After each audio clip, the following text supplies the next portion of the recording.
Olá pessoal, muito bem-vindos ao nosso canal do YouTube. Para você que faz parte já da nossa comunidade, você já sabe que todas as segundas-feiras e quartas-feiras nós sempre colocamos uma mensagem nova aqui no nosso canal. Quarta-feira a gente coloca uma série especial, exclusiva aqui para o nosso canal, e nas segundas-feiras nós colocamos as mensagens que são ministradas na nossa igreja local, na sede da Igreja Fonte da Vida, em Goiânia. Hoje é segunda-feira e eu tenho a certeza que essa mensagem vai falar muito ao seu coração. Mas antes eu quero te pedir para curtir esse vídeo, se inscrever no canal se você ainda não fez. Isso vai ajudar o algoritmo do YouTube a entregar esse vídeo para ainda mais pessoas e fazer também a sua parte de compartilhar nos grupos de WhatsApp, nas suas redes sociais, para que ainda mais pessoas sejam alcançadas e abençoadas em nome de Jesus. Abre o seu coração, porque Deus vai falar com você.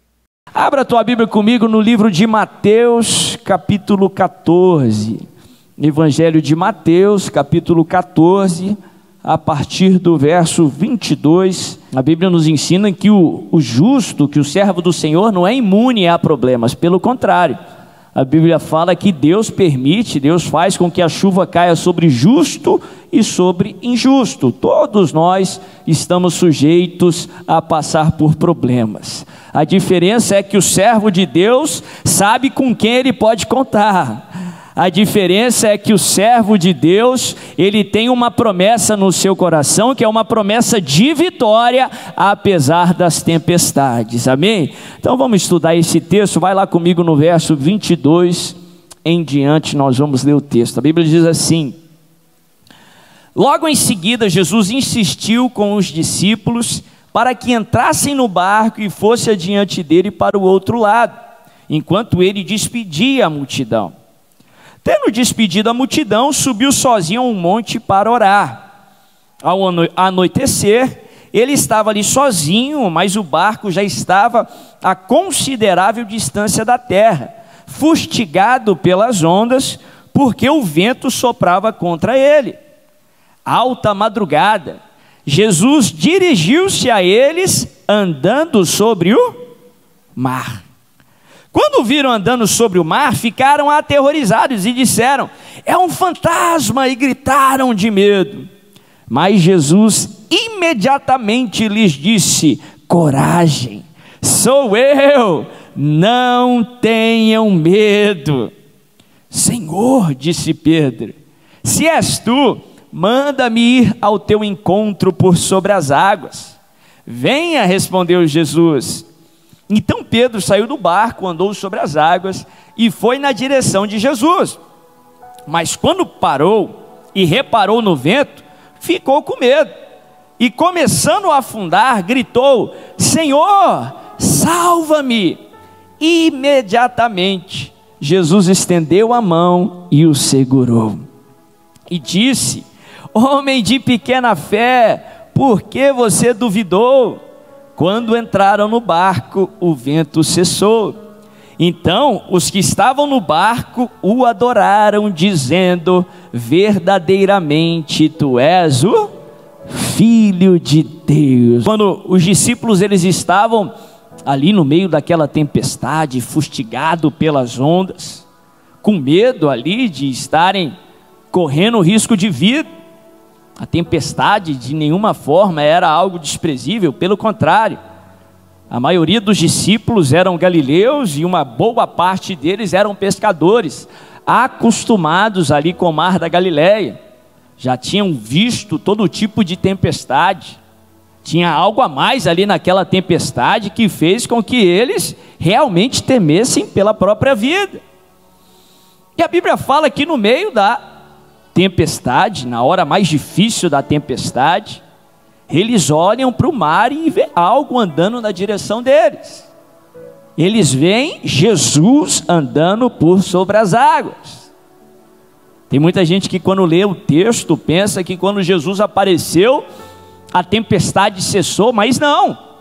Uma boa parte aqui dos acontecimentos com Jesus, com eles, ainda acontece debaixo de tempestade, com um barco fustigado pelas ondas. Paz não significa ausência de tempestade. Mas a paz bíblica, a paz de Deus, significa a presença de Jesus. A paz que vem de Deus não implica que você não vai passar por problemas, mas a paz que vem de Deus significa que o príncipe da paz vai estar do seu lado, mesmo no meio da tempestade. Muitas vezes, e eu creio que isso é uma influência da religiosidade, o ser humano, ele infere, ou tem aquela preconcepção que Deus só está na bonança, que Deus só está na luz, na claridade. Interessante, eu estava estudando um pouco sobre a criação, e a Bíblia fala ali na criação que no início criou Deus os céus e a terra porém era sem forma e vazia, e o Espírito de Deus pairava sobre a face das águas. Só então que a Bíblia diz assim: e disse Deus, haja luz, e houve luz. Muitas vezes a gente fica tão focado ali na parte da luz, como que se Deus só estivesse na luz, mas a Bíblia fala que enquanto a terra era sem forma e vazia, enquanto não havia luz, ainda havia trevas sobre o mundo, o Espírito de Deus pairava sobre a face das águas. Muitas vezes somos tentados a pensar que Deus só está na luz, no momento da bonança, mas até nas trevas mais escuras, até no terror da tempestade, o Senhor não vai sair do seu lado, Ele vai estar com você. Eu gosto da figura do povo andando ali no deserto. Por mais difícil que seja o deserto, ou que tenha sido o deserto, a Bíblia fala que Deus não abandonou o povo. A Bíblia fala que durante o dia Ele era nuvem, e como uma coluna de nuvem Ele conduzia o povo. Nuvem também protege do calor do sol. E a Bíblia fala que nas noites, por mais escuras e por mais frias que sejam as noites no deserto, o Senhor não abandonou o povo, e Ele se manifestava como uma coluna de fogo, para iluminar e vencer as trevas, e para trazer o calor que o povo precisava. No meio da tempestade, Jesus aparece andando por sobre o mar. Havia-se uma crença naquela região ali do norte da Galileia, naquela época do primeiro século, era uma região muito mística. O povo acreditava em todas aquelas divindades ali, da cultura grega, da cultura romana, e acreditavam que quando o barco iria naufragar, as pessoas viam um fantasma. Em outras palavras, os discípulos estavam pensando que iriam naufragar, que aquela tempestade era um ponto final, era um beco sem saída. E quando eles olham para o mar, eles veem Jesus andando por sobre as águas, mas eles estavam tão cegos ali, cegados pelo medo, que eles olharam para Jesus, que era a solução, que era aquele que poderia acalmar a tempestade, que era aquele que podia resolver o problema, mas acharam que Jesus era um terror, que Jesus era um fantasma, que estava se cumprindo aquela crendice local. Eles olharam para Jesus, que era a bênção, e pensaram que Jesus era uma maldição. Isso me traz tanto temor, porque da mesma forma que os discípulos, tanta gente boa, tanta gente de fé, deram vazão ao medo no seu coração e não conseguiram enxergar Jesus como realmente Ele era. Isso gera tanto temor no meu coração, de muitas vezes olhar para a bênção que Deus está me dando e pensar que ela é maldição, de olhar para uma porta que Deus está abrindo e achar que ela é um fantasma. Interessante, porque biblicamente muitas bênçãos que Deus nos dá, elas vêm na forma de desafios. Muitas oportunidades que Deus quer lhe dar, Ele te dá na forma de gigante. E se você escutar a carne teme pelo mal. A carne quer o conforto, não quer o desconforto, não quer o desafio, Por isso que muitos servos do Senhor olham para Jesus e pensam que ele é um fantasma. Mas eu creio que o Espírito Santo te trouxe aqui para que as escamas dos seus olhos possam cair, para que você possa enxergar as oportunidades que vieram de Deus, para que você possa enxergar os desafios que Deus colocou na sua frente, para que você possa enxergar Jesus no meio da tempestade. Aí eles gritam de medo, mas imediatamente Jesus diz a ele: coragem, sou eu, não tenham medo, não temas. No meio do turbilhão, as ondas ainda estavam ali jogando o mar de um lado para o outro, a tempestade ainda estava caindo sobre o barco, caindo sobre os discípulos, e Jesus diz a eles, em uma tradução diz: paz seja convosco. Noutra tradução diz: tenham bom ânimo. Aqui na minha versão diz assim: coragem, sou eu, não tenham medo. Foi no meio da tempestade que Jesus se revelou aos discípulos. Aprendemos na palavra de Deus que é no meio do problema, é no meio da tempestade, é no meio da fornalha que Deus revela quem Ele é.